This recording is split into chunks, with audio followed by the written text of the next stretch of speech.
If you are a knight over level 150 looking for the best spawns for solo experience, here is the top 5 places.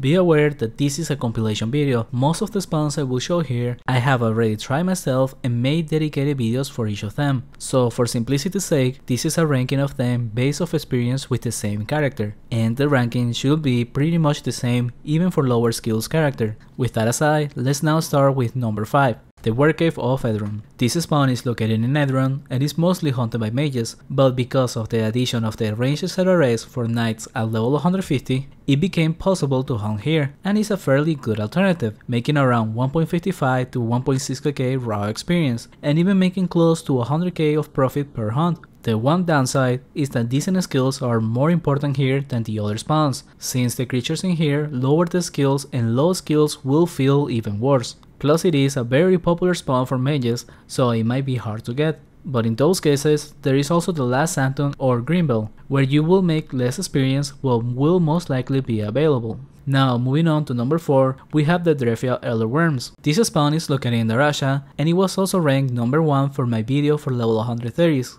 But I forgot to include another spawn that will have ranked higher than it, which will take number 1 for this video, but more on that later. For this spawn, at a level 130, I was already doing around 1.6k raw experience, and trying it again for the sake of this video, at level 168, my raw experience got up to between 1.7 to 1.75k raw XP, and it still remains one of my favorite places to hunt since it is so underrated and almost always available, plus the profit is also pretty decent, with around 100k the hour. Next up, for number 3, the Azura Palace. This spawn is located in Port Hope, and I have yet to make a dedicated video for it, and that's because this spawn is better used at level 250 or so, but while working on a different video idea, I ended up having to go through the palace and kill a few monsters, and honestly it didn't feel that bad, so I decided to give it an actual test hunt. Needless to say, I was not boxing myself. At this level I was just doing 3 to 4 monsters at a time, which was pretty easy to set up, as the palace usually requires a bit of luring monsters to make the 8 box pulls. The only floors I had difficulty with was +1 and +3, but even then, by doing it next to the stairs, I was able to go back and heal up. So even despite having to do that sometimes, the experience was still pretty high, getting up to 1.85k raw XP. But after getting a bit more comfortable, I think I could get to 1.9kk. Additionally to that, I was also making good profit despite the high use of ultimate health pots, but keep in mind that the loot from Azuras is very dependent on luck, as you need rare drops, so you might get unlucky sometimes. And also this spawn might be hard to try out since it is a popular spot, although not as much after the introduction of the mirror Azuras, and likely I don't plan on making a dedicated video for this level range here, since like I said before, this is better utilized with more levels, so this will be an exclusive recommendation for this video.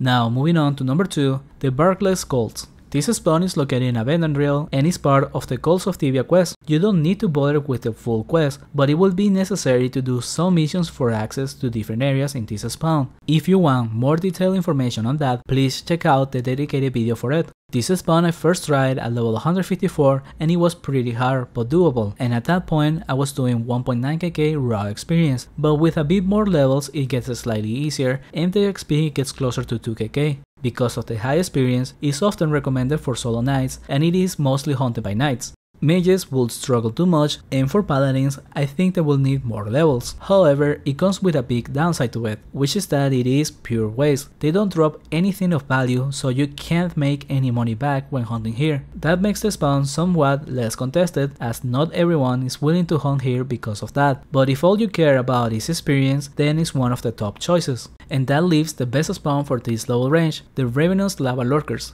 This spawn is accessed through Khazad-dûm, and it only requires over level 100 to access, and had I not forgotten about trying it out, I would have included on the best spawns for level 130, which is the minimum level I would recommend, but ideally 150 is when it starts to get easy to hunt, that is if you are able to get it. Since this spawn is the most popular for all vocations in this level range, it can be solo, duo, or even team hunted, and that gives a lot of competition for it, which honestly I'd rather avoid entirely, and that is why I forgot to try it out at 130.